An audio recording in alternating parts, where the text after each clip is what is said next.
Hello everyone, welcome to అమ్మ vlogs and kitchen. ఈరోజు ఎంతో టేస్టీ అయిన సింపుల్గా ఫ్రాన్స్ గ్రేవీ అయితే చూపిస్తున్నాను. చాలా సింపుల్గా అండి.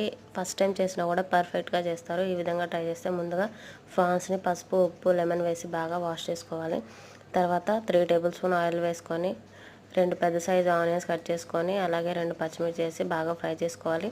తర్వాత మనం ముందుగా కడిగి పెట్టుకున్న రొయ్యలను కూడా వేసుకొని బాగా ఆయిల్ అంతా సపరేట్ అయ్యే వాటర్ పోయి ఆయిల్ సపరేట్ అయ్యేంత వరకు ఫ్రై చేసుకొని తర్వాత 2 మీడియం సైజ్ ఆనియన్స్ పోయింది.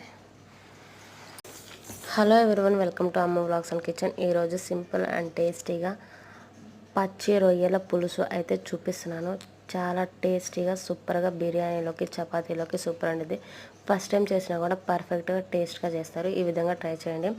ముందుగా రొయ్యల్ని బాగా క్లీన్ చేసుకోవాలి. పసుపు, ఉప్పు, లెమన్ వేసి బాగా క్లీన్ చేసుకున్న తర్వాత